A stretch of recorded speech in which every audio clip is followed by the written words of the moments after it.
मनोज जरांगे पाटलांना विरोध दर्शवून छगन भुजबळ एकाकी पडलेत। मराठा आरक्षणावरून ओबीसी नेत्यांमध्ये मतभेद।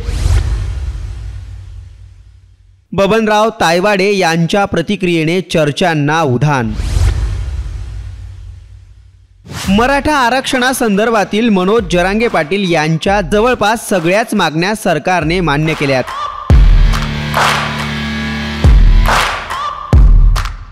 मराठ्यांना मिळणाऱ्या या आरक्षणाला ओबीसी नेते छगन भुजबळ यांनी सुरुवातीपासूनच विरोध दर्शवला आहे।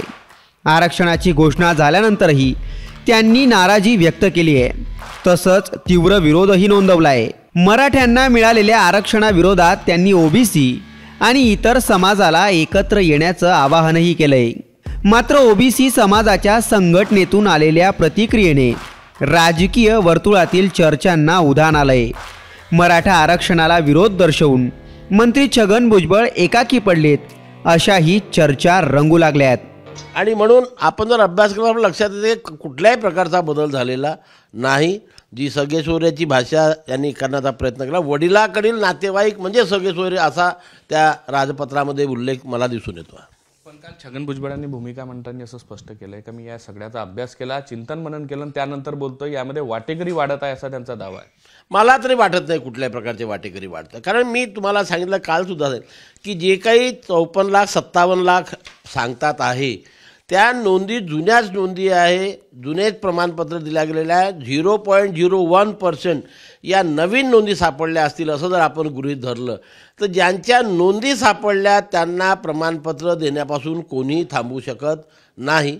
कारण आधी तर हा काही नुसता मराठा समाजासाठी कुणबी समाजासाठी नियम, हा SC ST OBC तिन्ही कॅटेगरी करता नियम आहे। ओबीसी समाजामध्ये 400 जाती येतात, या 400 जातीपैकी कुठल्याही जातीची नोंद 67च्या पूर्वीच्या महसुली किंवा शैक्षणिक कागदपत्रामध्ये सापडली असेल तर त्या व्यक्तीला त्या जातीचं म्हणजेच ओबीसीचं प्रमाणपत्र देण्यापासून कोणी रोखू शकत नाही। यामध्ये त्यांनी असं सुद्धा म्हटलेलं आहे की या सगळ्या नोंदी संदर्भात जे आहे आक्षेप नोंदवा, आणि त्यावर त्यांनी सांगितलंय की लाखोच्या संख्येने आक्षेप नोंदवा म्हणजे कशाचे आक्षेप नोंदवा, मला हेच तर। जर या नवीन नोंदी असत्या तर आम्ही आक्षेप नोंदवले असते। मी दाव्याने आज नाही बोलत आहे, 2 महिन्यापासून बोलत आहे की या नवीन नोंदी नाही आहेत। नवीन नोंदी असेल तर आक्षेप नोंदवू, नवीन नाहीच आहे तर आपल्या नागपूर जिल्ह्यामध्ये आपण कलेक्टरला जाऊन विचारा। तुम्हीच मला सांगितलेलं आहे की फक्त एक प्रमाणपत्र 23/10/2023 नंतर निर्गमित झालेलं आहे, सर्व जुन्याच नोंदी आहे, म्हणून आक्षेप कशावरती घ्यायचा।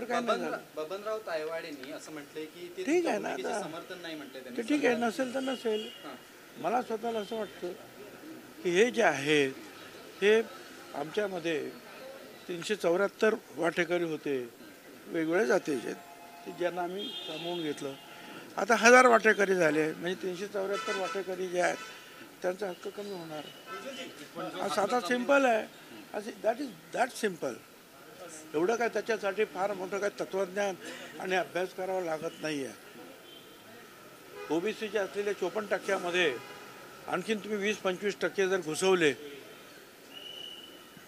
आणि ते पण बलदंड, जे शाहू महाराजांनी सांगितलं होतं आरक्षण देताना, जेव्हा त्यांना विचारण्यात आलं तेव्हा त्यांनी सांगितलं की या तुम्हाला दाखवतो, आणि त्यांनी मग मध्ये जो आहे ज्याला काही चंदी म्हणतात ती ठेवली, म्हणजे घोड्यांचं खाणं, आणि सांगितलं की आता एका पाग्यातले जे आहे दुबळे घोडे त्यांना सोडलं तर ते खायला लागले।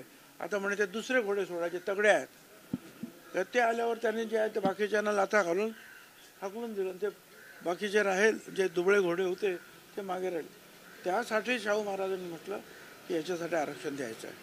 तर आता हे जे आहे विमुक्त भटक्या जमातीचे लोक असतील, 374 वेगवेगळ्या जाती जमातीचे लोक, त्यांचं सगळं आरक्षण जे आहे आता बलदंड लोक घेऊन जाणार। आम्हाला आमचं ते आरक्षण संपल्याच जमा असं वाटायला लागलं, म्हणून आम्ही बोलतो आहोत।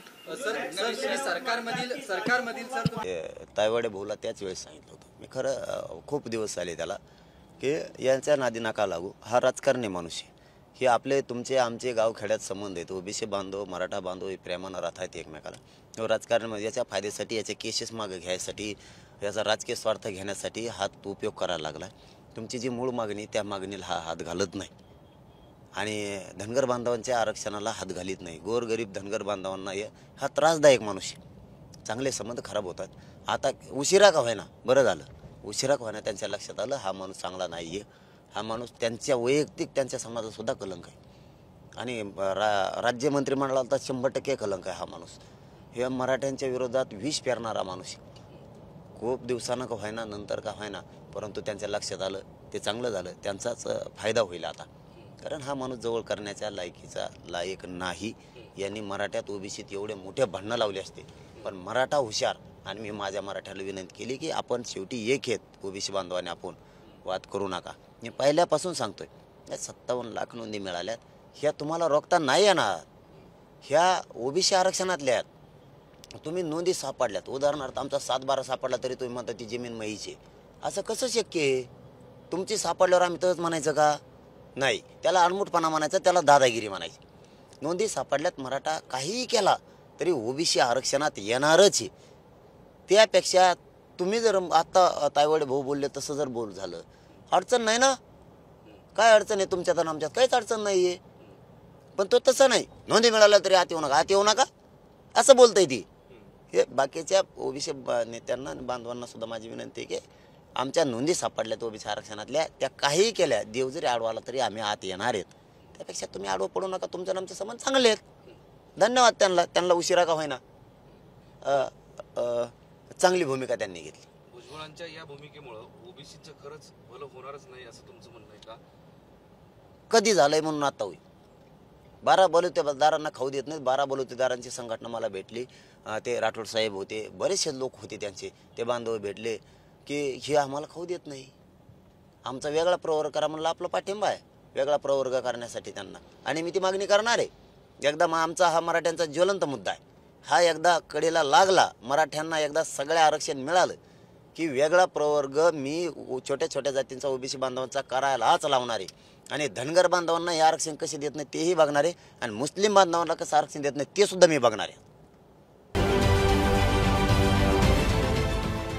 देश विदेशातील प्रत्येक घडामोडींचे लाईव्ह अपडेट मिळवण्यासाठी आता साम टीव्हीच्या सर्व सोशल मीडिया प्लॅटफॉर्मला लाईक, फॉलो आणि सबस्क्राईब करा. तसंच सर्व नोटिफिकेशनसाठी बेल आयकॉन प्रेस करायला विसरू नका.